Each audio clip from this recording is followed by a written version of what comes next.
Hi Simon, good session today. Hope you found it helpful. Just a couple of points to run through now for the session. As we said, first thing at address, we don't want to be getting too sort of slouched there and flexing the knees. You can see on the left, a little bit sort of slouched over the ball, knees flexed a little bit too much, and that's going to restrict your lower half movement and ability to rotate, which, as we know, when the club's then coming down hitting area, means that club's going to overtake and flip it left with the club face getting closed.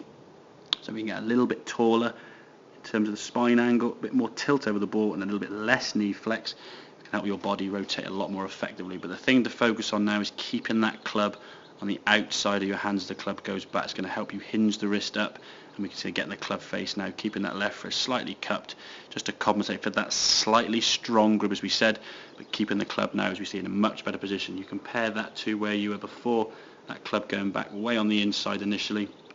Because your club now is tracking back too far behind you at the top of the back, so it's going to be too far across, resulting in your club coming too far from the inside. And with that lower half restriction, your body stops, the club flips, it's only going to be going one way, unfortunately, and that's that big fling left, unless you sort of hang on to the club face and just shove it way out to the right. So once that club was more up in front, we can get up through your right shoulder a bit better, much higher hands at the top of the backswing, club face more on line.